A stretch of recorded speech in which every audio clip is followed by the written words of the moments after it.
A voz do policial era calma, mas fez meu sangue gelar. Senhora, aqui é a Clara Vasconcelos?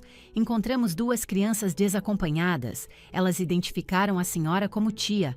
Minha garganta secou, virou pó. Apertei o celular com tanta força que meus nós dos dedos ficaram brancos.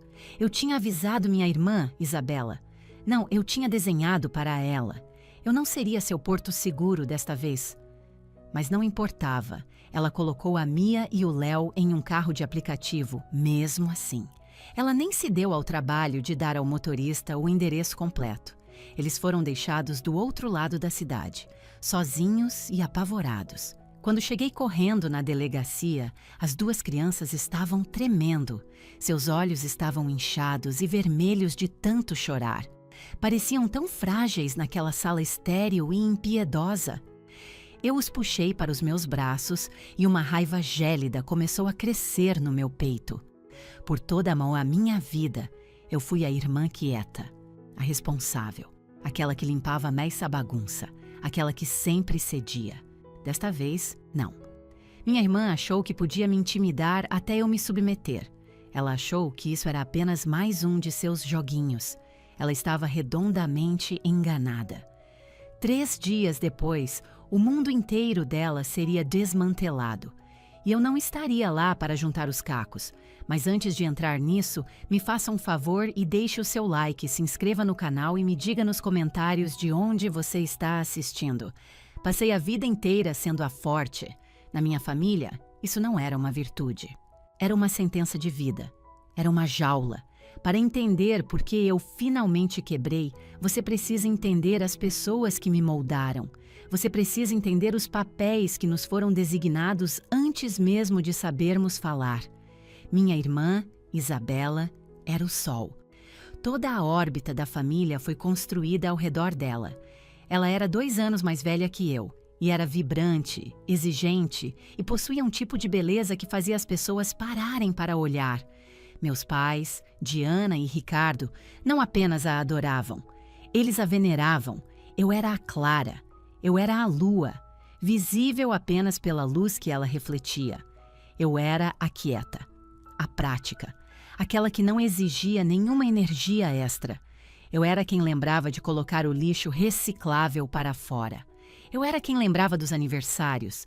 Eu era quem aprendeu a se fazer pequena para que Isabela pudesse ocupar todo o espaço.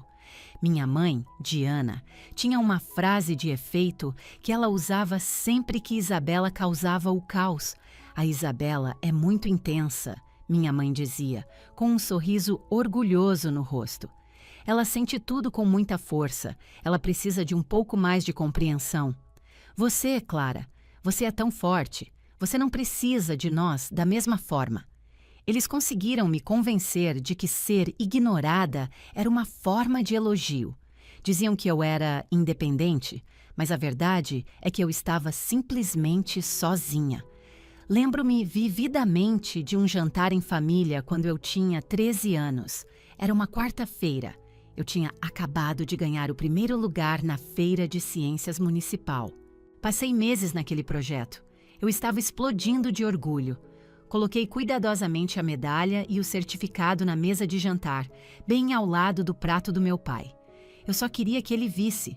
Eu só queria ouvi-lo dizer: "Estou orgulhoso de você, Clara." Todos nós nos sentamos para jantar. Meu pai, Ricardo, pegou o garfo, olhou para a medalha por uma fração de segundo. "Que legal, Clara", ele murmurou, antes de voltar sua atenção para a comida. Naquele exato momento, a porta lateral se abriu com um estrondo e Isabela entrou furiosa. Ela tinha 15 anos, estava soluçando histericamente porque um garoto por quem ela era apaixonada tinha convidado outra menina para a festa da escola. A atmosfera inteira da sala mudou. Minha mãe saltou da cadeira. Meu pai largou o garfo. "Oh, querida, o que aconteceu?" Minha mãe arrulhou, correndo para o lado dela. "Ele me odeia", Isabela berrou. "Minha vida acabou oficialmente." Pela hora seguinte, meus pais a mimaram. Prometeram comprar um vestido novo ainda mais bonito para a festa. Disseram que ela era a garota mais popular da sua turma. Esqueceram-se completamente do jantar. Esqueceram-se completamente de mim.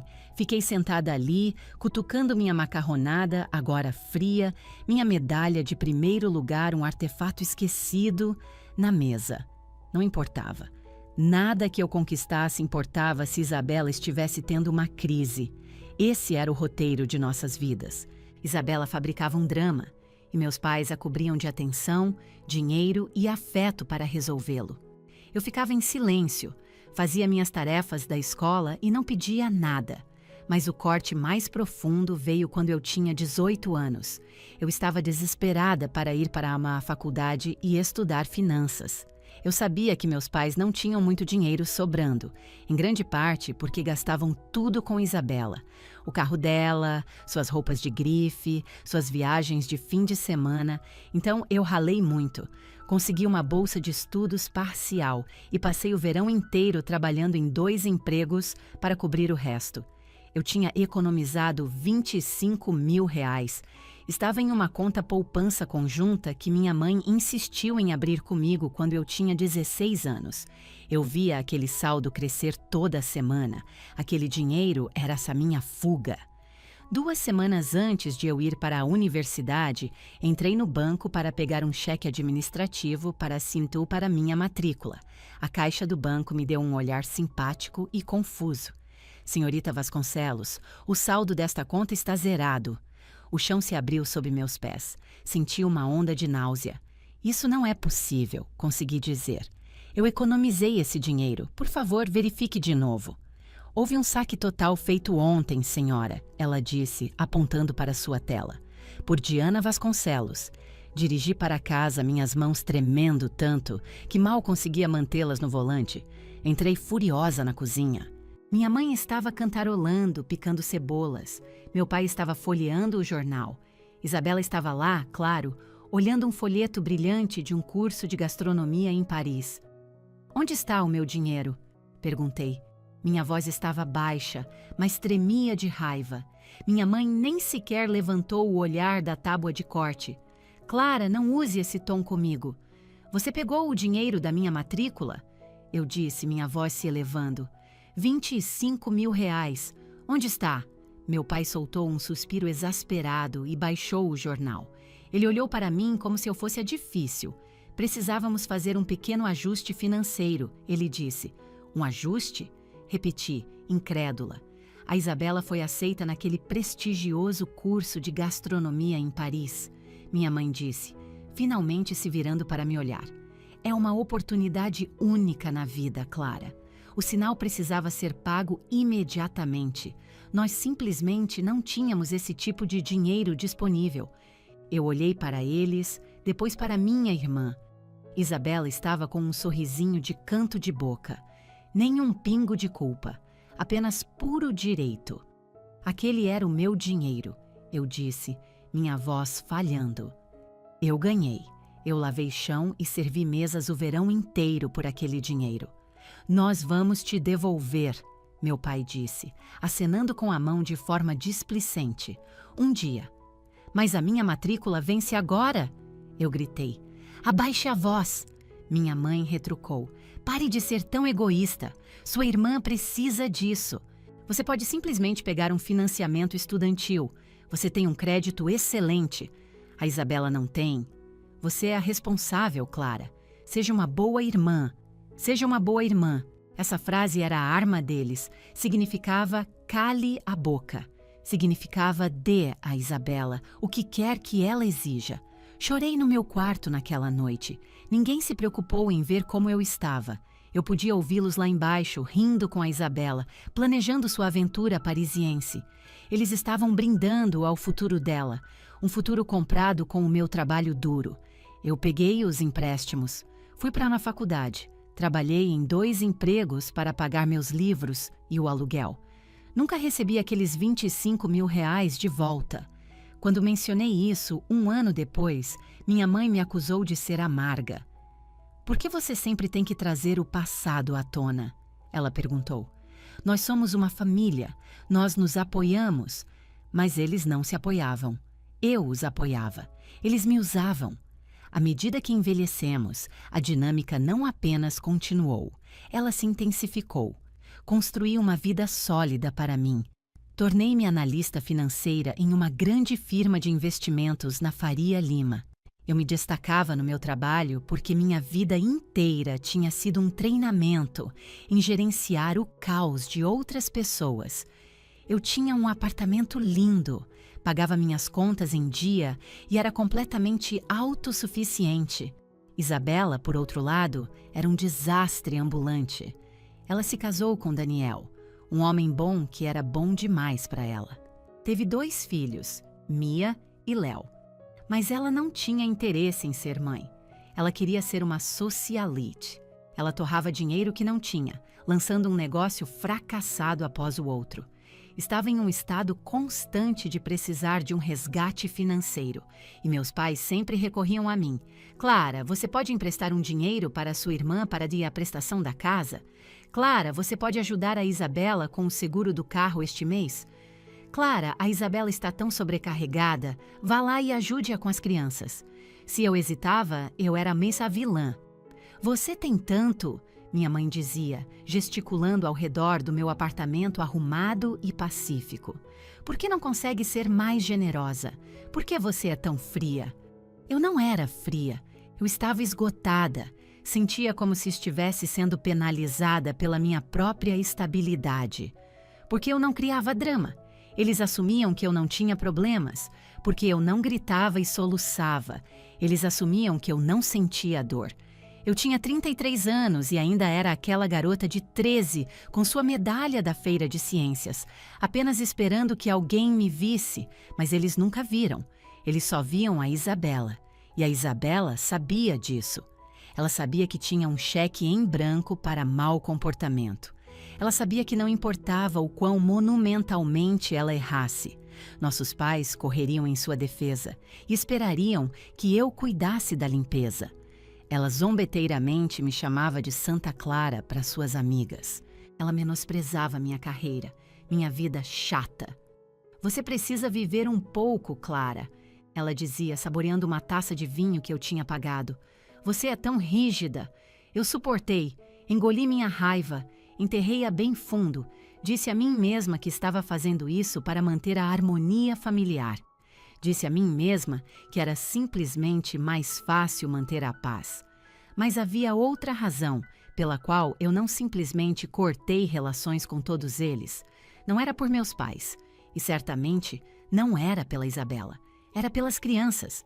A única fresta de luz na escuridão sufocante da minha família era a Mia e o Léo.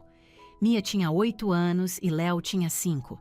Eram filhos da Isabela, mas na maior parte do tempo parecia que eram apenas pequenos inquilinos vivendo na casa dela. Eles eram a única razão pela qual eu atendia às ligações da minha irmã. Eram a única razão pela qual eu comparecia àqueles jantares de família terríveis, onde minha mãe criticava minhas roupas e meu pai ignorava minha existência. Eu amava aquelas crianças. Eu as amava com uma intensidade feroz, que quase me assustava. A Mia era muito parecida comigo. Era quieta, observadora e perpetuamente ansiosa. Tinha aqueles olhos grandes e expressivos que pareciam ver tudo. Aos 8 anos, ela já era uma especialista em pisar em ovos, uma mestra em ler os humores voláteis de sua mãe. O Léo ainda era um menininho doce e fofinho. Ele amava naves espaciais e cobertores macios. Ele só queria colo. A Isabela não sabia como dar colo a eles. Para a Isabela, seus filhos eram adereços. Eram acessórios para sua presença meticulosamente curada nas redes sociais. Ela postava fotos deles diariamente. Meus anjinhos, ela legendava. A vida de mãe é a melhor vida. Abençoada. Nas fotos, eles sempre pareciam perfeitos. Roupas combinando, rostos lavados, sorrisos forçados. Mas eu conhecia a realidade por trás daquelas fotos. Eu sabia que 5 minutos antes daquela foto, Isabela estava gritando com a Mia por ela não parar quieta. Eu sabia que ela tinha beliscado o braço do Léo para fazê-lo olhar para a câmera. Eu sabia que no segundo em que ela capturasse a foto perfeita, ela enfiaria um tablet nas mãos deles e os ignoraria por horas, enquanto aplicava filtros e acompanhava obsessivamente suas curtidas. Eu via o jeito que eles olhavam para ela. Não era com um sentimento de segurança, era com um sentimento de pavor. Estavam sempre se preparando para ela explodir. Mas quando me viam, seus ombrinhos relaxavam. A respiração deles ficava mais fácil. Tia Clara! Era o som mais lindo do mundo. Quando eu visitava, eu não montava sessões de fotos. Eu me sentava no chão com eles, brincava com as naves espaciais do Léo, lia livros para a Mia. Eu ouvia ela falar sobre a escola, fazendo perguntas e realmente esperando para ouvir as respostas. Tia Clara, olha o meu desenho, Mia dizia, segurando um pedaço de papel. Estou vendo, Mia. Adorei o roxo que você usou para o céu. Está lindo. Ela os largava comigo o tempo todo. Não tinha nenhuma consideração pelo meu horário, nenhum respeito pela minha vida. Lembro-me de uma vez, cerca de 1 ano atrás. Era uma quinta-feira à noite. Eu tinha um jantar de trabalho muito importante com um novo cliente em potencial. Eu estava animada, estava usando o meu melhor terninho. Às 6 da tarde, meu interfone tocou. Abri e encontrei Isabela parada ali com as crianças. Ela estava vestida com um vestido de coquetel de paetês. Surpresa! Ela disse animadamente. Aqui estão eles. O quê? Eu a encarei, confusa. Isabela, não posso ficar com eles hoje à noite. Tenho um jantar com um cliente em meia hora. Ah, cancela, ela disse, acenando com a mão de forma displicente. Provavelmente são só uns velhos chatos de qualquer maneira. Eu tenho ingressos VIP para assim a abertura de uma galeria de arte com minhas amigas. Eu não posso perder de jeito nenhum. Isabela, não, eu disse com firmeza. Eu te disse que estava ocupada hoje à noite. Mia olhou para mim, agarrando sua pequena mochila. Seu lábio inferior começou a tremer. Ela sabia que estava sendo empurrada. Não seja uma bruxa, Clara. Isabela sibilou baixinho. Para onde mais eles deveriam ir? O Daniel está trabalhando até tarde. Mamãe e papai estão em Angra dos Reis. Você quer que eu os deixe na calçada? Ela usava a culpa como uma arma. Ela sabia que eu nunca mandaria as crianças embora. Ela sabia que eu não as deixaria nos ver discutir. Olhei para o rostinho triste da Mia. Olhei para o Léo, que estava chupando o dedo em silêncio. Suspirei em derrota. Tudo bem, deixe-os. O rosto de Isabela se abriu em um sorriso frio e triunfante. Obrigada, mana. Você é uma salva-vidas. Apenas seja uma boa tia. Não dificulte as coisas. Ela se virou e saiu sem nem mesmo beijar seus filhos para se despedir. Cancelei meu jantar, pedi uma pizza, construí um forte de cobertores na sala de estar. Assistimos a um filme. Naquela noite, depois que o Léo adormeceu no sofá, a Mia se aninhou ao meu lado. Tia Clara, ela sussurrou. Sim, querida. A mamãe odeia a gente? Meu coração se partiu. Puxei-a para um abraço apertado. Não, meu amor. Claro que não. Ela ama vocês. Ela só está muito ocupada. Eu menti.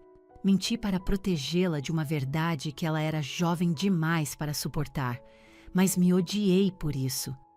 Eu queria que você fosse a minha mamãe. Mia sussurrou no meu ombro. Eu a segurei até ela adormecer.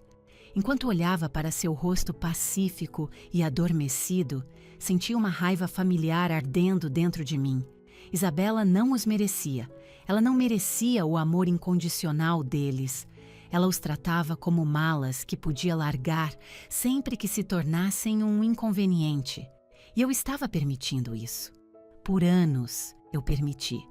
Disse a mim mesma que estava fazendo isso pelas crianças.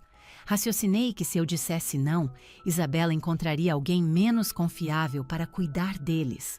Ou pior, simplesmente os deixaria sozinhos. Minha mãe, é claro, defendia esse arranjo. É preciso uma aldeia, Clara. Ela dizia animadamente ao telefone.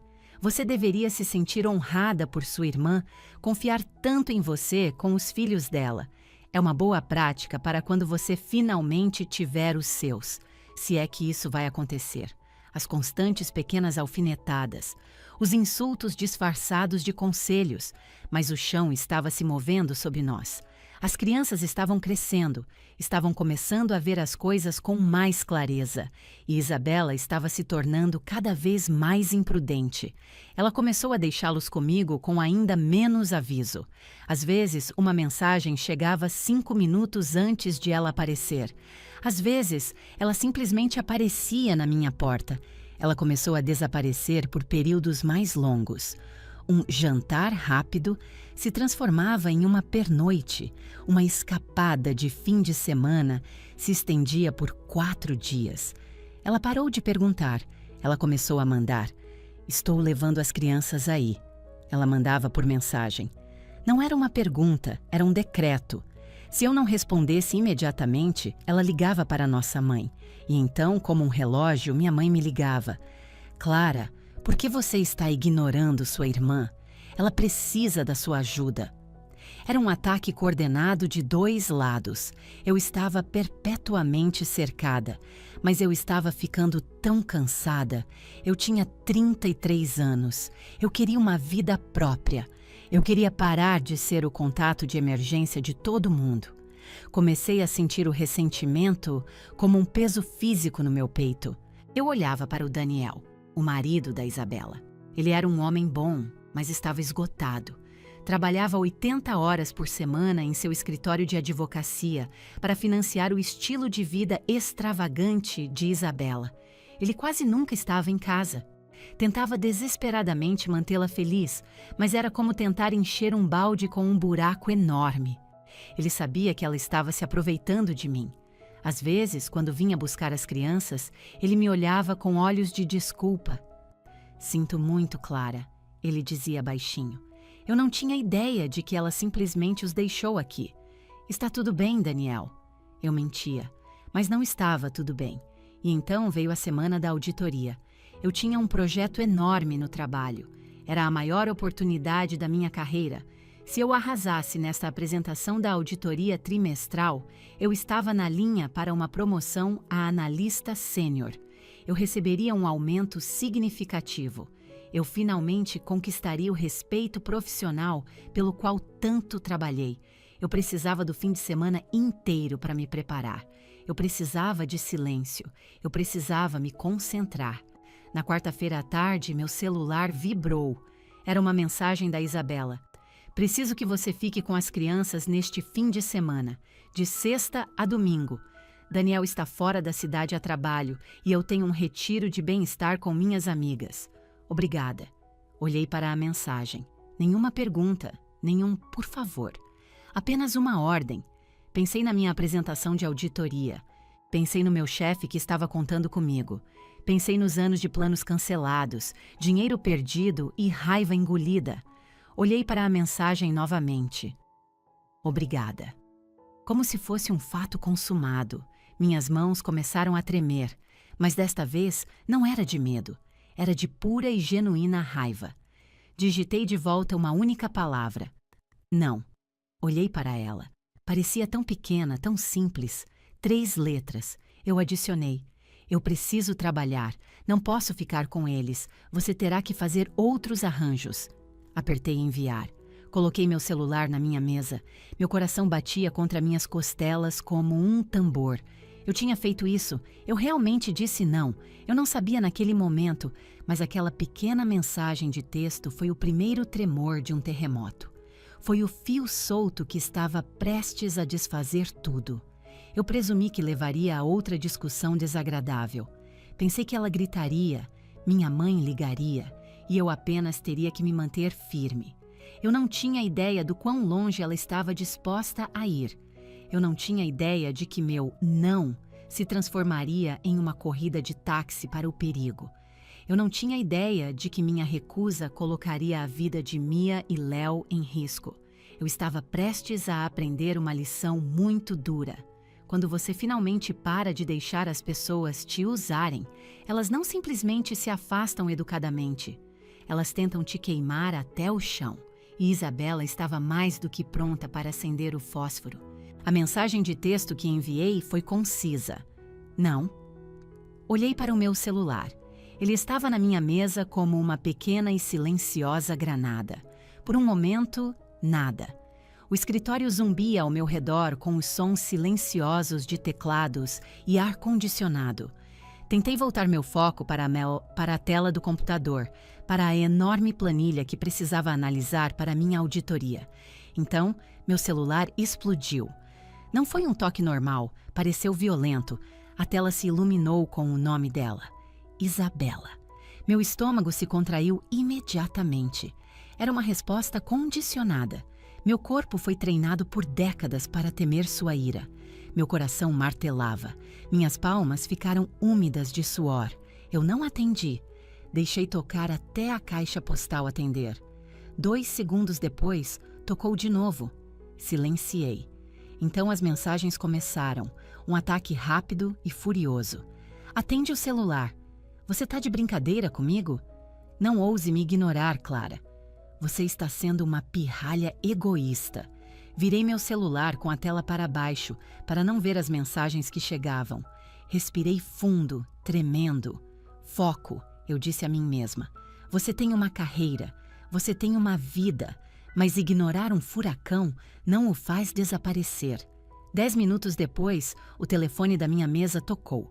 O telefone fixo do meu escritório. Eu congelei. Apenas minha família imediata tinha aquele número para emergências. Meu chefe, o Sr. Andrade, estava passando pela minha mesa. Ele parou, me dando um olhar inquisitivo. Não vai atender, Clara? Sim, desculpe, murmurei pegando o fone. Clara, o que diabos está acontecendo? Não era a Isabela, era minha mãe, Diana.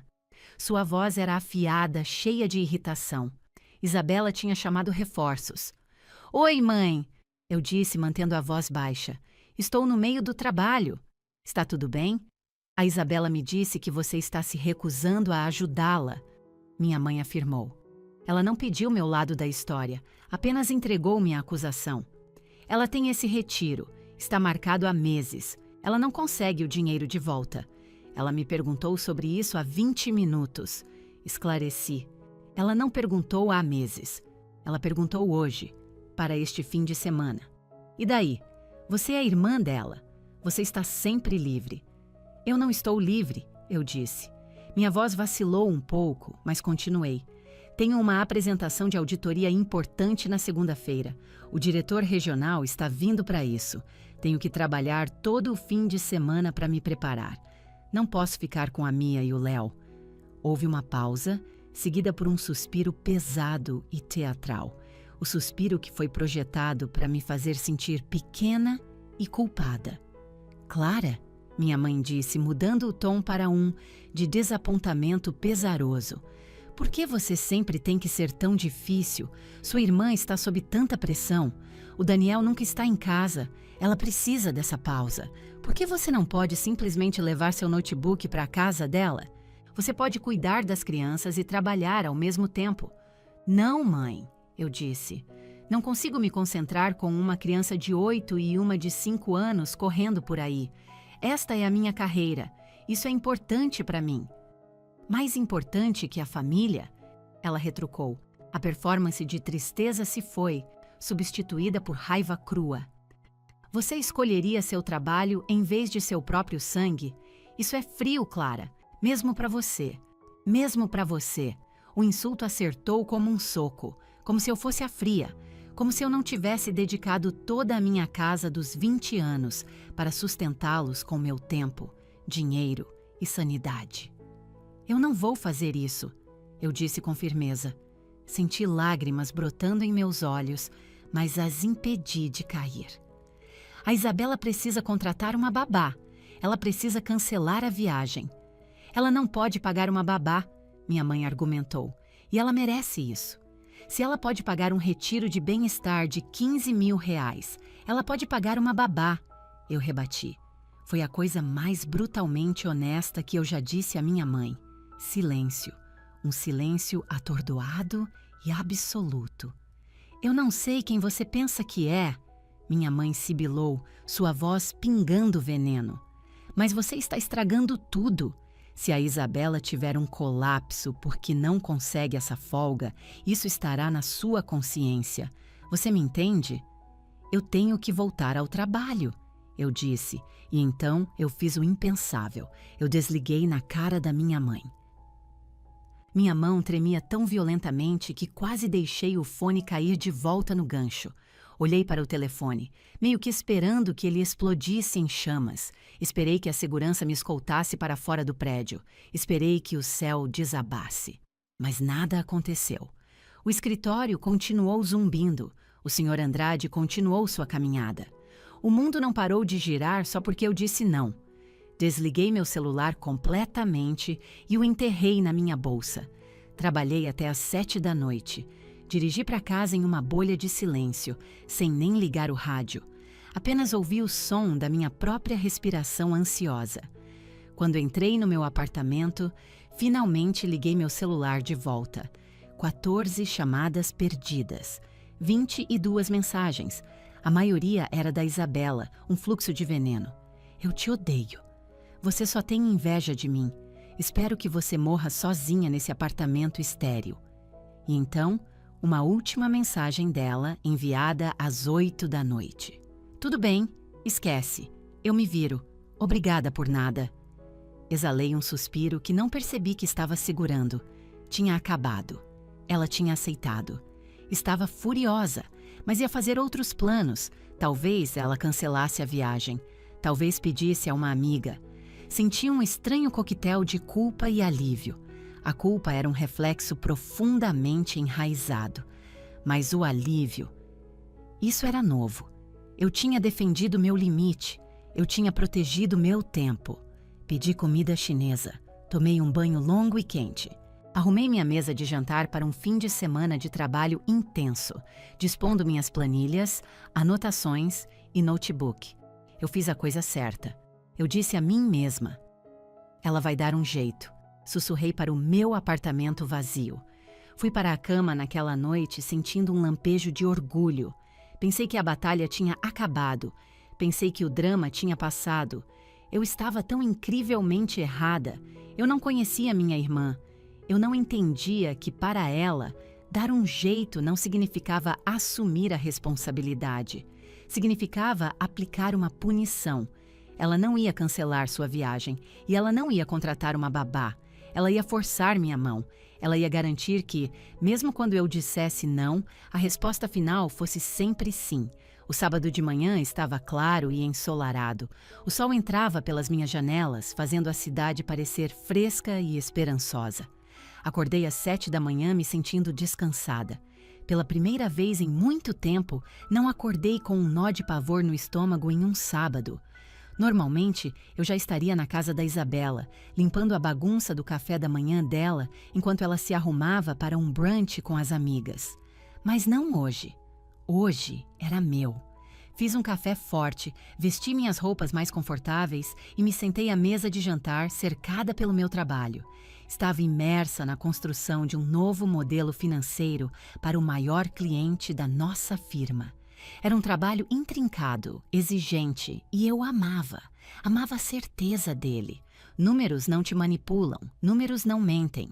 Se você insere os dados corretos, obtém o resultado correto. Trabalhei por 3 horas seguidas, completamente focada. Senti-me competente e inteligente. Meu celular estava na mesa virado para cima e permaneceu em silêncio. Nenhuma ligação da mamãe, nenhuma mensagem da Isabela. Viu? Pensei com um sentimento de satisfação. Elas sobreviveram. Está tudo bem. Às 10h45 da manhã, meu celular tocou. Olhei para ele, esperando uma ligação do trabalho ou talvez um telemarketing. A tela dizia: número desconhecido. Eu quase sempre ignorava, mas um pressentimento, uma premonição, me fez atender. Alô, é a Clara, atendi. Senhorita Clara Vasconcelos? A voz de um homem. Era profunda, séria e tinha um tom oficial. Sim? Aqui é o policial Almeida, da 18ª Delegacia. Estou ligando sobre 2 menores encontrados na sua área. Uma menina e um menino. Meu coração parou. A xícara de café na minha mão tremeu e líquido quente derramou na minha mão, mas eu nem senti a ardência. O quê? Sussurrei. Mia e Léo? Eles a identificaram como tia. O policial continuou, seu tom plano e profissional. Foram encontrados desacompanhados na Avenida Santo Amaro. A menina tinha num pedaço de papel com seu nome e esta rua escritos nele. Meu cérebro lutava para conectar os pontos. Avenida Santo Amaro. Era a minha rua. Mas meu prédio ficava no extremo norte, perto do parque. Era uma avenida longa e caótica. Eu não entendo, gaguejei. Onde eles estão? Eles estão sob nossa custódia aqui na delegacia, senhorita Vasconcelos, disse o policial Almeida. Estão fisicamente ilesos, mas muito angustiados. A menina alega que a mãe os colocou em um táxi e os enviou para você. Ela disse que você os estava esperando. A sala começou a girar. Isabela, ela fez isso. Ela realmente fez isso. Ela ignorou minhas mensagens, minha recusa. Ela arrumou seus filhos, os colocou em um carro com um completo estranho e os despachou para mim como um pacote. Mas ela nem sequer deu a eles meu endereço completo, apenas a minha rua. Eu não os estava esperando, eu disse, minha voz falhando. Eu disse a ela que não. Eu disse que não podia ficar com eles. Houve um silêncio revelador na linha. Eu podia sentir o julgamento do policial através do telefone. Senhorita Vasconcelos, a senhora está vindo buscá-los? Ou preciso contatar o conselho tutelar imediatamente? Estou indo, eu disse, minha voz se firmando. Estou indo agora mesmo. Não ligue para mais ninguém. Estou a caminho. Desliguei. Peguei minhas chaves e corri para a porta. Nem me preocupei em tirar minhas pantufas. Não me importava. Dirigi para a delegacia como uma mulher possuída. Minhas mãos agarravam o volante com tanta força que meus nós dos dedos doíam. Minha mente corria, tentando juntar as peças do horror. Isabela deve ter mentido para eles. Vão para a casa da tia Clara. Ela está esperando vocês lá fora. Ela os fez acreditar que eu os queria, que estava animada para vê-los. Então, ela os colocou em um carro de aplicativo, sozinhos. Mia tinha 8 anos, Léo tinha 5, em um carro de aplicativo em São Paulo, e ela não deu o número do prédio ao motorista. Talvez ela não soubesse, mais provável ela apenas presumiu que eu estaria na calçada, psiquicamente ciente da chegada deles. O motorista deve ter subido e descido a minha rua movimentada, ficado frustrado e perguntado às crianças onde parar. A Mia não saberia. Ela teria entrado em pânico. O motorista, irritado e com pressa, provavelmente apenas parou e disse para eles saírem. É esta rua, crianças, podem descer. Imaginei Léo na calçada, agarrando seu pequeno brinquedo de nave espacial. Imaginei os carros passando zunindo, o barulho, o puro terror. Senti uma onda de enjoo subir pela minha garganta. Eu literalmente engasguei enquanto esperava em um sinal vermelho. Isso não era mais apenas um drama familiar. Isso era colocar em perigo. Isso era negligência criminosa. Cantei pneu na frente da delegacia e corri para dentro. A área da recepção era um turbilhão caótico de telefones tocando e pessoas gritando. Estou aqui pela Mia e pelo Léo Brennan, disse ao sargento da recepção. Sou a tia deles. Ele me olhou, seu olhar caindo para minhas pantufas felpudas, antes de apontar para uma porta à esquerda. O policial Almeida está lá com eles. Abri a porta. Era uma sala pequena e cinza com uma mesa e cadeiras de metal. E lá, em 2 daquelas cadeiras, estavam Mia e Léo. Pareciam tão pequenos, tão perdidos. Léo estava encolhido em uma bola, o polegar enfiado na boca, os olhos arregalados e vazios. Ele estava em choque. Mia estava sentada ereta, tentando tanto ser a irmã mais velha corajosa. Seu rosto estava manchado de sujeira e lágrimas secas. Ela segurava a mão de Léo com tanta força que seus nós dos dedos estavam brancos. Quando ela me viu, sua fachada corajosa se desfez. Tia Clara! Ela não correu para mim.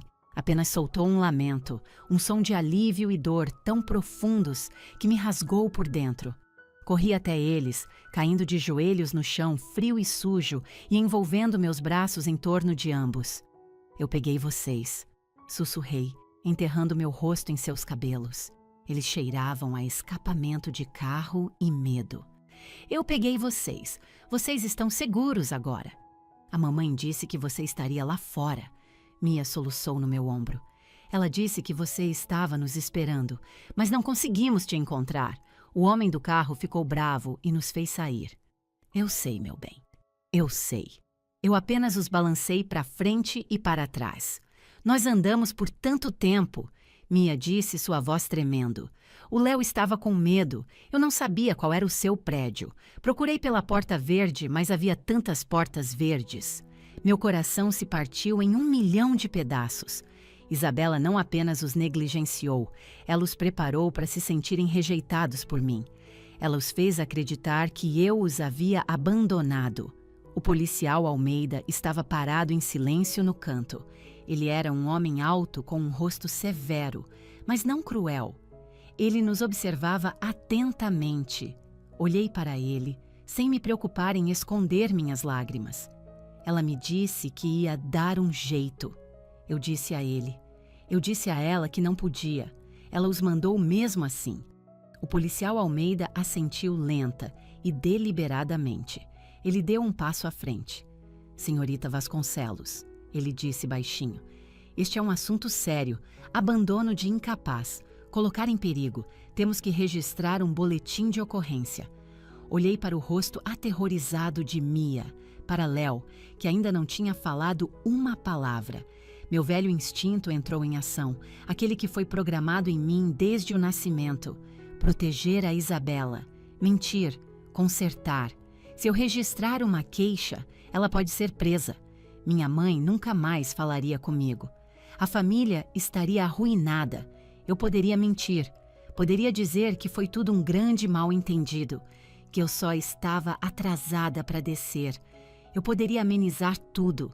Eu poderia absorver a culpa como sempre fiz. Então meus olhos caíram no pequeno braço de Léo. Havia um hematoma escuro e feio se formando. Não de abuso, mas provavelmente de uma queda na calçada quando eles estavam vagando sozinhos. Eles poderiam ter sido atropelados, poderiam ter sido sequestrados, poderiam ter simplesmente desaparecido. Isabela tinha apostado com a vida deles porque queria ir a um spa. Naquele instante, algo dentro de mim quebrou. O cordão invisível que me ligava à minha irmã, aquele que me tornava sua serva perpétua, finalmente se rompeu. Eu me levantei, limpei meu rosto com as costas da mão, olhei para o policial Almeida diretamente nos olhos. Escreva, eu disse. Minha voz estava fria e clara. Desculpe, escreva tudo, repeti. Quero prestar um depoimento formal. Eu não consenti em ficar com eles. Ela os abandonou aqui. Quero tudo documentado. O policial Almeida pegou um bloco de notas. Tem certeza, senhorita Vasconcelos? Isso acionará automaticamente uma investigação completa. O conselho tutelar terá que ser envolvido. Olhei para as crianças uma última vez. Tenho certeza, eu disse. Faça. Peguei meu próprio celular. Tinha 3 chamadas perdidas da Isabela. Ela provavelmente estava no aeroporto, ou talvez até no spa agora, apenas verificando se seu pacote havia sido entregue. Eu não liguei de volta. Em vez disso, sentei-me ao lado de Mia e peguei sua mão. Vai ficar tudo bem agora, eu disse a ela, e eu quis dizer isso. Mas eu sabia que para as coisas ficarem bem, todo o resto teria que queimar até o chão primeiro. O policial Almeida sentou-se à minha frente na mesa de metal fria, com um formulário de boletim de ocorrência na sua frente. Preciso que a senhora me conte tudo o que aconteceu, senhorita Vasconcelos, desde o início. Respirei fundo e firmemente, olhei para a Mia e o Léo. Uma policial gentil tinha trazido para eles suco de caixinha e um livro de colorir. Eles estavam amontoados no canto da sala, quietos por enquanto, mas seus olhos ainda estavam fixos em mim. Eu tenho as mensagens, eu disse. Desbloqueei meu celular e entreguei ao policial Almeida. Ele rolou pelas mensagens, sua expressão ilegível, mas vi sua mandíbula se contrair a cada deslize. Ele viu meu explícito não. Vi minha explicação sobre a auditoria do trabalho. Vi a enxurrada de insultos da Isabela e viu a mensagem final dela. Tudo bem? Esquece, eu me viro. Então ela reconheceu sua recusa. O policial Almeida afirmou. Não era uma pergunta. Sim, eu disse. Ela sabia que eu não estaria aqui. E ainda assim, ele disse, olhando para suas anotações. Ela colocou 2 crianças, de 5 e 8 anos, em um táxi. Deu ao motorista apenas o nome de uma rua sem um endereço específico e não a informou que estavam a caminho. Isso mesmo. Senhorita Vasconcelos, a senhora tem alguma ideia de onde sua irmã está agora? Ela está a caminho de um retiro de bem-estar, em Campos do Jordão, eu acho. O voo dela estava marcado para as 11 da manhã. O policial Almeida olhou para o relógio na parede. Eram 11h30. Ela provavelmente está no ar, ele disse. Precisamos contatar o pai. O Daniel está em Brasília a negócios, eu disse a ele. Ele não sabe de nada disso. Ele provavelmente acha que as crianças estão comigo ou que a Isabela contratou uma babá. Ele nunca fica por dentro dos detalhes. Ela resolve tudo. Entendo. O policial Almeida se levantou. Vou fazer uma ligação para a senhora Brennan. Se ela estiver em um avião, irá para a caixa postal. Mas somos obrigados a tentar. Ele discou o número da Isabela no telefone da delegacia e colocou no viva voz. Prendi a respiração. Tocou. Tocou. Tocou. Eu esperava que fosse para a caixa postal. Mas então, houve um clique. Alô? Era a Isabela. Sua voz estava leve e alegre. Eu podia ouvir o barulho de fundo de uma sala de embarque de aeroporto. Pessoas conversando, rodinhas de malas rolando. Ela ainda não tinha decolado. Provavelmente estava saboreando uma mimosa pré-voo. O policial Almeida gesticulou para eu ficar em silêncio. Estou falando com a senhora Isabela Brennan? Sim? Quem é? Sua voz imediatamente se tornou mais ríspida. Ela não gostava de ser pega de surpresa. Aqui é o policial Almeida, da 18ª Delegacia de Polícia de São Paulo. O silêncio do outro lado da linha foi ensurdecedor. O barulho de fundo pareceu evaporar.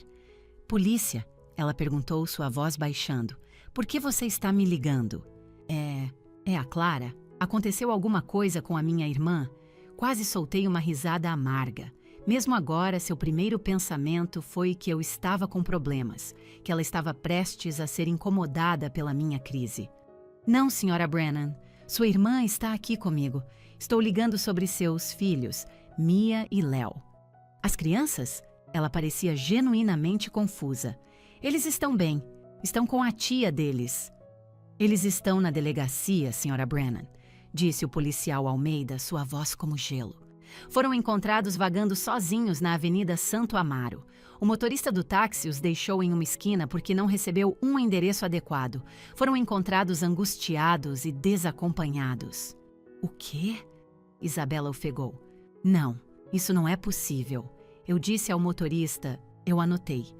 A senhora anotou o nome de uma rua, senhora Brennan, não o número de um prédio. E de acordo com as provas fornecidas pela senhorita Vasconcelos, ela a informou explicitamente que não estava disponível para cuidar deles. Ela está mentindo! Isabela gritou, seu pânico se transformando instantaneamente em raiva. Ela concordou, ela sempre concorda. Ela só está tentando me fazer parecer má porque tem inveja da minha vida. O policial Almeida permaneceu impassível. Tenho a troca de mensagens de texto bem aqui, senhora Brennan. A senhora reconheceu a recusa dela às 8 da noite de ontem. Isabela gaguejou. Eu presumi que ela mudaria de ideia. Ela é a tia deles. Ela deveria ficar com eles. Não, senhora. Abandono? A voz de Isabela subiu para um grito.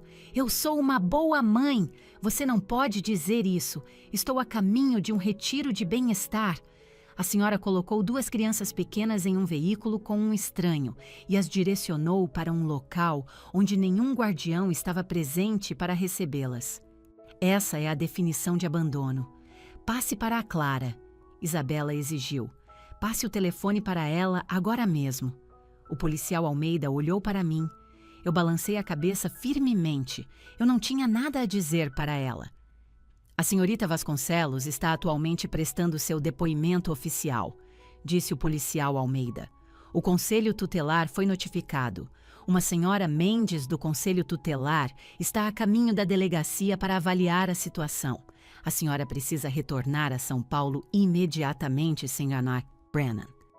Eu não posso, ela gritou. Eles estão fechando as portas. Estou na primeira classe. Esta viagem custou 15 mil reais. Essa é a sua decisão, senhora. Mas se a senhora não comparecer, arranjos de custódia temporária serão feitos na sua ausência. E toda esta conversa está sendo gravada. Houve uma pausa. Pude ouvir a voz de uma comissária de bordo ao fundo. Senhora, você precisa desligar o celular para a decolagem. Você fez isso comigo! Isabela gritou, presumivelmente para mim, embora eu não tivesse dito uma palavra. Você fez isso! A linha ficou muda. O policial Almeida desligou o telefone. Ele olhou para mim, seu rosto sombrio. Ela desligou?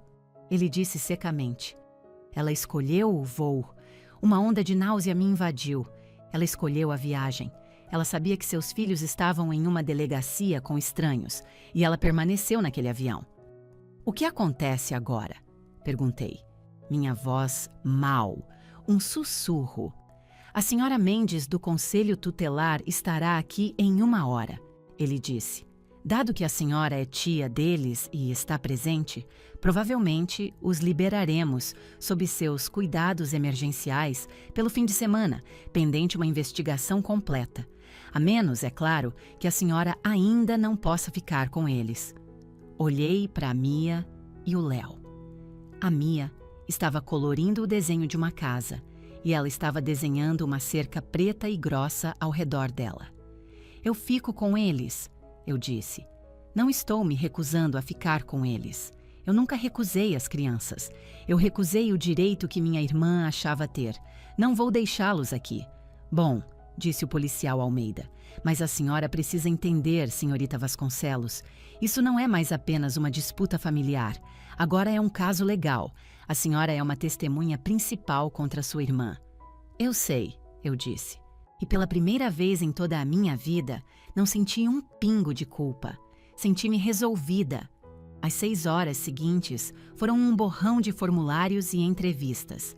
A senhora Mendes do Conselho Tutelar era uma mulher pequena, pragmática, com olhos afiados e inteligentes.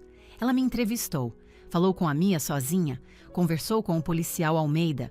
No final, ela declarou que as crianças seriam colocadas comigo pelas próximas 72 horas sob um plano de segurança emergencial. Isabela estava proibida de ter qualquer contato com eles até que uma audiência pudesse ser realizada na segunda-feira de manhã. Levei as crianças para casa. Meu apartamento, que tinha sido meticulosamente preparado para um fim de semana de trabalho, instantaneamente se tornou um bunker de crise. Pedi pizza novamente. Deixei-os assistir desenhos animados sem parar. Não consegui trabalhar um único minuto na minha apresentação de auditoria, mas pela primeira vez não me importei. Coloquei meu celular no balcão da cozinha. Ele não parava de vibrar. Às 8 da noite, o Daniel ligou. Eu atendi. Clara. Sua voz estava rouca, como se ele estivesse gritando ou chorando. Oi, Daniel. Estou no aeroporto em Brasília. Ele disse, suas palavras apressadas. Estou voltando agora mesmo. A polícia me ligou, é verdade? Sim, Daniel, é tudo verdade. Ela os colocou em um táxi, sozinhos? Sim. Ele soltou um suspiro longo e trêmulo. Ela me disse que você ia buscá-los. Disse que você implorou para ficar com eles no fim de semana porque estava com muita saudade. Ela mentiu, Daniel. Eu disse a ela que tinha que trabalhar. Eu disse não. Eu sei, ele sussurrou. Eu acredito em você. Eu sei há muito tempo que ela ela distorce as coisas, mas isso... Ele parou, sua voz embargada pela emoção. Eles estão bem? Estão seguros, estão dormindo agora. A Mia estava apavorada, mas está bem. Obrigado, ele disse, sua voz falhando. Obrigado por estar lá, Clara. Preciso te pedir um favor. O que é? Preciso do boletim de ocorrência, o BOE, as mensagens. Você pode guardar cópias para mim? Eu hesitei. Por quê? Porque eu cansei, Daniel disse, sua voz de repente mais forte. Não posso mais fazer isso. Não posso deixar que ela faça isso com eles. Vou entrar com o pedido de guarda total na segunda-feira de manhã, mas preciso de provas. Se eu não tiver provas, os pais dela vão pagar um advogado tubarão que vai me destruir. Ela já está me mandando mensagens dizendo que você os sequestrou. Eu não os sequestrei. Eu sei, mas essa é a narrativa que ela está construindo. Por favor, Clara, não a acoberte desta vez. Me ajude a salvar meus filhos. Eu vou, eu disse sem hesitar. Vou te dar tudo. Desligamos. Senti uma onda de esperança.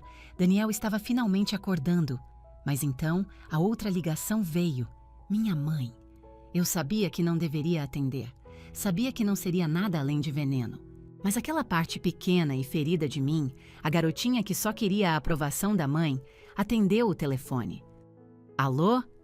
Como você pôde? Sua voz não era um grito. Era um silvo baixo e frio, o que era infinitamente mais aterrorizante. Mãe, me escuta?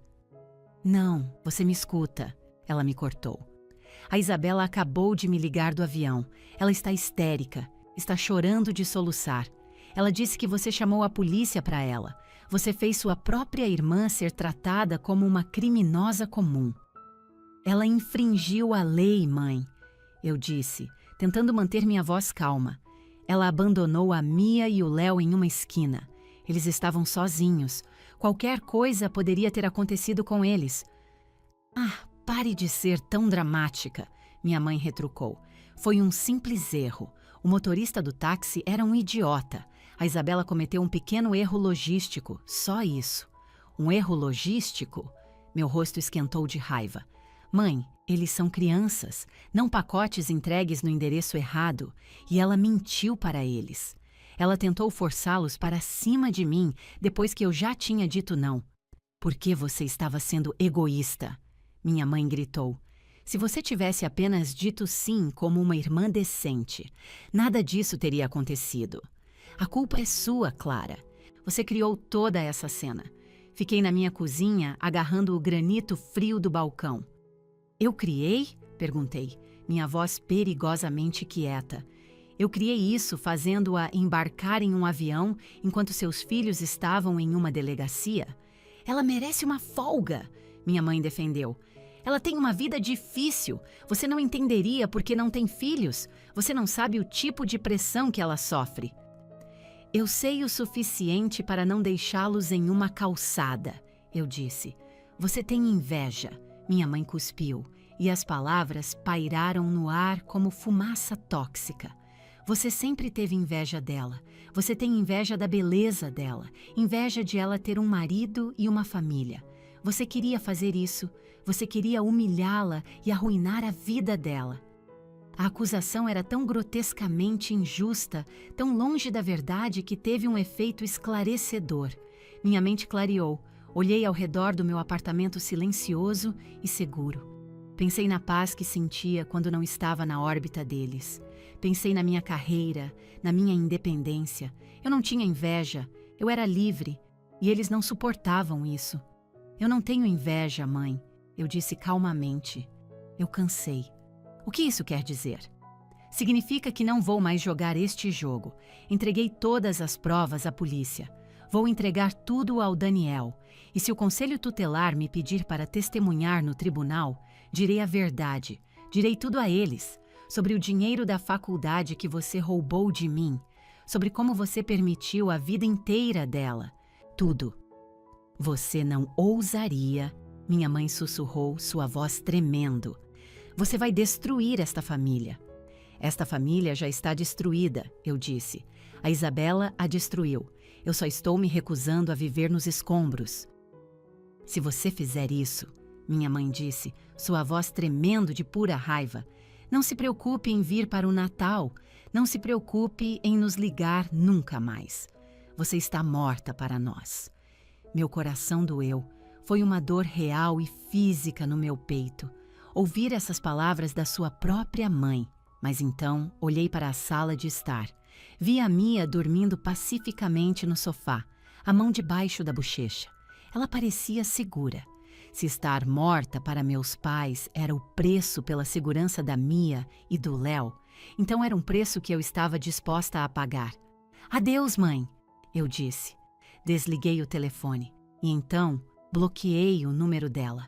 Olhei para o meu celular por um longo momento, esperando a onda de arrependimento me atingir. Esperei o pânico de ser deserdada, mas tudo o que senti foi um silêncio profundo. O telefone não tocou mais. Fui para a sala de estar e sentei no chão ao lado das crianças adormecidas. Cobri o Léo com um cobertor. Eu tinha perdido meus pais. Eu tinha perdido minha irmã. Mas enquanto olhava para seus 2 rostinhos, respirando suavemente na penumbra, percebi que os havia salvado. E pela primeira vez na minha vida, eu sabia exatamente quem eu era. Eu não era a sombra. Eu não era o capacho. Eu era o muro que se erguia entre essas crianças e o caos. E eu não tinha intenção de me mover. A audiência de custódia foi 10 dias depois. Entrar no prédio da vara de família parecia entrar em um hospital estéril e sem alegria. As paredes eram de um tom de bege deprimente, o ar era pesado e todos pareciam exaustos. Entrei com o Daniel. Ele parecia um homem diferente. Usava um terno escuro e elegante. Estava barbeado. O homem derrotado e cansado que eu estava acostumada a ver tinha desaparecido, substituído por alguém focado e determinado. Você está pronta para isso? Ele me perguntou no corredor. Sim, eu disse. Entramos na sala de audiências. Isabela já estava lá. Se eu não soubesse a história real, talvez sentisse pena dela. Ela estava vestida para o papel de uma heroína trágica. Usava um cardigan rosa pálido e macio sobre um vestido modesto. Um único colar de pérolas adornava seu pescoço. Seu cabelo estava preso em um coque solto e artisticamente bagunçado. Ela segurava um lenço de papel enxugando os olhos que estavam completamente secos. Ela estava interpretando o papel da mãe de coração partido. Minha mãe e meu pai sentavam-se diretamente atrás dela, uma frente unida de apoio. Quando entrei, minha mãe me lançou um olhar de puro ódio, antes de virar a cabeça dramaticamente. Meu pai apenas olhava para o chão. Sentei-me atrás do Daniel. Eu era uma testemunha, eu era a inimiga. A audiência começou. O advogado de Isabela, um homem barulhento de terno brilhante, levantou-se primeiro. Ele pintou um quadro de um terrível mal-entendido. Meritíssima, ele bradou, gesticulando grandiosamente em direção a Isabela. A senhora Brennan é uma mãe amorosa e dedicada. Ela cometeu um simples erro de agendamento. Ela realmente acreditava que sua irmã, que, não tendo filhos, talvez não compreenda a natureza caótica da paternidade, havia concordado em cuidar das crianças. Isso foi uma falha de comunicação, meritíssima, não um ato criminoso. Ele então se virou e apontou um dedo acusador para mim. A tia, Clara Vasconcelos, é uma mulher amarga e ressentida. Ela tem inveja da vida de sua irmã. Ela viu uma oportunidade nessa confusão para humilhar a senhora Brennan. Ela chamou a polícia em vez de simplesmente ligar para a irmã. Isso foi um ato de pura vingança. Isabela soltou um fungado alto e teatral. Minha mãe deu um tapinha reconfortante em seu ombro. Fiquei perfeitamente imóvel, com as mãos calmamente cruzadas no colo. Não reagi. 1 ano atrás, eu estaria em lágrimas. Teria querido gritar, isso é mentira! Mas hoje eu sabia de algo que eles não sabiam. Eu sabia que os fatos são muito mais altos do que lágrimas de crocodilo. Então a advogada de Daniel, a doutora Ferreira, levantou-se. Ela não fez um discurso grande e dramático. Apenas começou a apresentar as provas.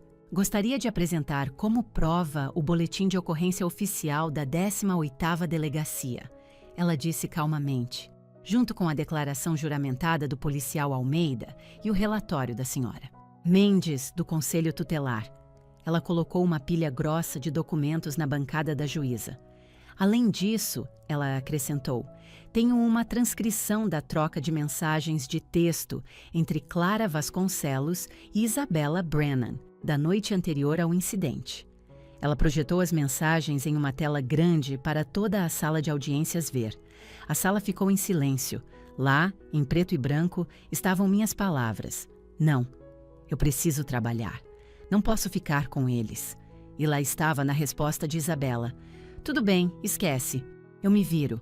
Não havia espaço para interpretação. Não havia mal-entendido. A doutora Ferreira virou-se para Isabella. Senhora Brennan, a senhora claramente reconheceu que sua irmã disse não. A senhora sabia que ela não estava esperando seus filhos e, ainda assim, colocou uma criança de 5 anos e uma de 8 em um táxi com um estranho, deu ao motorista um endereço incompleto e depois embarcou em um avião para Campos do Jordão. O advogado de Isabella levantou-se para objetar. Ela estava sob grande estresse. Estresse não é desculpa para abandono de incapaz, disse a doutora Ferreira rispidamente. Então eles chamaram as testemunhas. O policial Almeida subiu ao depoimento em seu uniforme completo. Ele parecia imponente. Policial, por favor, descreva a condição das crianças quando as encontrou, pediu a doutora Ferreira. Elas estavam apavoradas, disse o policial Almeida, sua voz enchendo a sala. Estavam tremendo. O menino não falava, em estado de choque. Estavam em uma esquina movimentada no centro de São Paulo. Se uma viatura não os tivesse visto quando viu, ou se a pessoa errada os tivesse encontrado primeiro... Ele deixou a frase pairar no ar. Não precisava terminá-la. Então foi a minha vez. Chamamos Clara Vasconcelos para depor. Subi, jurei dizer a verdade e me sentei. Olhei para a juíza, uma mulher de cabelos grisalhos e olhos penetrantes, que estava lendo meu arquivo. Senhorita Vasconcelos, começou a doutora Ferreira. A senhora concordou em cuidar dos filhos de sua irmã no fim de semana em questão? Não, eu disse, minha voz clara e firme. Eu disse não, várias vezes. Por que a senhora chamou a polícia em vez de sua irmã? Perguntou o advogado de Isabella no contra-interrogatório, tentando me pintar como cruel. Chamei a polícia porque 2 crianças abandonadas haviam sido encontradas, afirmei simplesmente. E quando o policial de plantão ligou para minha irmã, ela se recusou a voltar. Ela escolheu permanecer no avião. Olhei diretamente para Isabella. Seus fungados haviam parado. Ela me encarava com veneno puro e não diluído. Eu escolhi a segurança das crianças em vez da conveniência da minha irmã, eu disse, virando-me de volta para a juíza. E eu faria de novo. Minha mãe soltou um suspiro audível da fileira de trás. A juíza olhou para mim. Depois olhou para Isabella. Depois olhou para as mensagens na tela. Ela fechou o arquivo. A sala de audiências estava totalmente silenciosa, exceto pelo zumbido do ar condicionado. A juíza Keaton ajustou seus óculos. Ela não estava mais olhando para os advogados, estava olhando diretamente para Isabella. Senhora Brennan, a juíza começou, sua voz baixa, mas carregando um peso imenso. Eu presido este tribunal há 20 anos. Já vi muitos pais cometerem erros. Já vi pais que lutam contra a pobreza, com doenças, com o esgotamento. Ela fez uma pausa. Mas o que vejo neste caso não é um erro, é arrogância. Isabella enrijeceu visivelmente. As lágrimas falsas haviam desaparecido. A senhora tratou seus próprios filhos como um inconveniente, continuou a juíza. A senhora ignorou deliberadamente uma recusa direta de sua cuidadora. A senhora colocou a vida deles em perigo para poder ir a um spa. E quando foi pega, quando a polícia a chamou, a senhora ainda se recusou a voltar por eles. A juíza pegou seu martelo. O tribunal considera que Isabella Brennan representa um risco significativo de negligência. Portanto, a guarda física e legal primária é concedida ao pai, Daniel Brennan, com efeito imediato. Isabella soltou um grito agudo. O quê? Não! Você não pode fazer isso! A senhora Brennan terá direito a visitas supervisionadas apenas, disse a juíza, sua voz como granito, ignorando o surto. 2 horas por semana, em uma instalação aprovada pelo tribunal. Esta ordem permanecerá em vigor até que ela conclua com sucesso um curso de parentalidade de 12 semanas e passe por uma avaliação psicológica completa. Isso é loucura! Isabella gritou, levantando-se de um salto. Sua máscara cuidadosamente construída havia se estilhaçado. A mãe doce e triste se fora, e a valentona mimada estava de volta. Eu sou uma boa mãe. Minha irmã é uma mentirosa. Ela planejou tudo isso. Sente-se, senhora Brennan, ou a considerarei em desacato, advertiu a juíza. Isabella desabou de volta na cadeira, virando-se desesperadamente para seu advogado. Mas ele apenas balançou a cabeça. Não havia nada que ele pudesse fazer para lutar contra a montanha de evidências.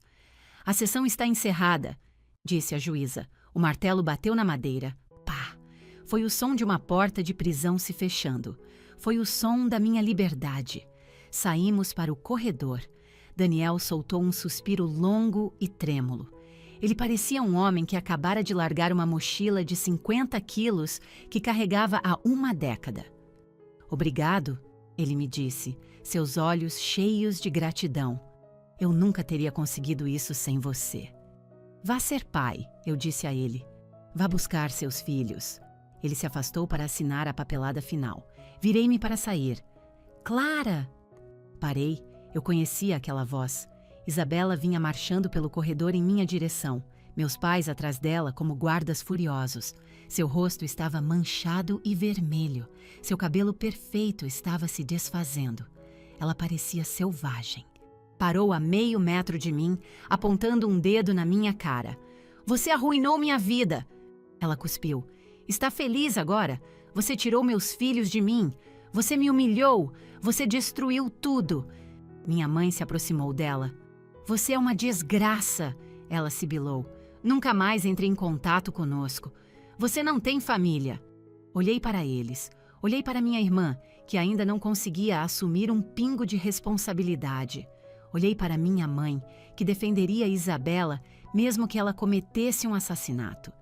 Preparei-me para a onda familiar de culpa, o medo de ser abandonada, mas ela nunca veio.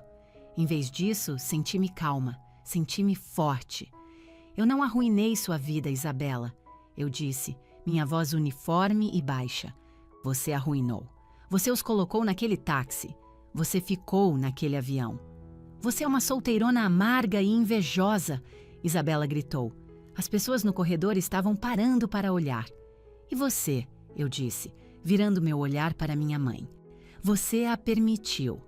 Você a ensinou que ela podia fazer o que quisesse e outra pessoa sempre pagaria o preço. Bem, eu cansei de pagar. Você vai se arrepender disso, meu pai resmungou, falando pela primeira vez. Não, eu disse, olhando para Isabella uma última vez. Não vou. Você quase arruinou a vida deles. Você deveria ser grata por eu estar lá para segurá-los. Porque se eu não estivesse em casa, se eu não tivesse atendido aquela ligação, você não estaria apenas perdendo a guarda. Estaria enfrentando acusações criminais. Ela abriu a boca para gritar de novo, mas nenhuma palavra saiu. Ela apenas me encarou, tremendo de uma raiva impotente. Virei as costas para eles. Caminhei pelo longo corredor em direção à saída. Eu podia ouvi-los sussurrando furiosamente atrás de mim, mas suas vozes pareciam distantes, como uma estação de rádio desaparecendo do alcance. Empurrei as pesadas portas de vidro e saí para o sol forte. O ar parecia fresco. Respirei fundo e limpo. Foi a primeira respiração do resto da minha vida. 6 semanas depois, eu estava sentada na sala de estar do Daniel. A casa parecia diferente. Costumava parecer um museu estéril. Tapetes brancos, vasos frágeis, tudo para exibição. Agora lá havia brinquedos no tapete. Havia desenhos de giz de cera colados na geladeira. Parecia um lar. Mia e Léo estavam no chão, construindo um castelo elaborado de blocos. "Olha, tia Clara!" Léo gritou. "É uma fortaleza." "Parece muito forte", eu disse sorrindo. Mia olhou para mim, seus olhos brilhantes. As sombras ansiosas que costumavam viver ali tinham desaparecido. "O papai está fazendo tacos", ela anunciou orgulhosamente. "Meu favorito", eu disse. Daniel entrou da cozinha, enxugando as mãos em um pano de prato. Ele parecia cansado, mas era um tipo bom de cansaço. A exaustão feliz de um pai que estava realmente presente. "Jantar em 5, ele disse. Ele sentou no braço do sofá ao meu lado. "Como estão as visitas?" perguntei baixinho. "Ok", Daniel suspirou. "Ela aparece no centro de convivência, traz presentes caros para eles, tenta tirar fotos para o Instagram dela, mas não pode mais postá-las. As crianças são educadas, mas não correm para ela. Eles sentem falta dela. Eles sentem falta da ideia dela", Daniel disse pensativo. "Mas não sentem falta dos gritos. Os pesadelos pararam, Clara. O Léo dorme a noite toda agora." Eu assenti. Era tudo o que importava. Meus pais mantiveram a promessa. Não ligaram. Eu não liguei para eles. O Natal estava se aproximando e seria o primeiro que eu não passaria correndo pela casa dos meus pais, cozinhando a refeição inteira enquanto Isabela reinava e abria presentes. Eu ia passar aqui, com o Daniel, a Mia e o Léo. Ou talvez eu mesma fizesse uma viagem. Talvez eu fosse a um spa. A ironia me fez sorrir. Eu percebi que perder a família em que nasci foi o preço que tive que pagar para salvar essas crianças. E foi uma barganha. Observei a Mia colocar cuidadosamente o último bloco no topo da torre. Ele balançou por um segundo, mas se manteve firme. Ela olhou para mim e sorriu. "Eu consegui." "Conseguiu mesmo", eu disse. Por 33 anos, eu pensei que não era uma palavra suja. Pensei que significava que eu era egoísta, difícil, indigna de amor, mas eu estava errada. Não era um escudo. Não era um limite. Não era o muro que mantinha o veneno fora e as coisas boas seguras. Foi a palavra mais poderosa que eu já aprendi. Senti uma mãozinha no meu ombro. Era a Mia. Ela tinha subido no sofá e estava encostando a cabeça em mim. "Tia Clara?" "Sim, querida." "Eu me sinto segura agora", ela sussurrou. Lágrimas picaram meus olhos, mas desta vez eram lágrimas de felicidade. Envolvi meu braço em seus ombros pequenos. "Eu sei", eu disse, minha voz embargada pela emoção. "Eu também."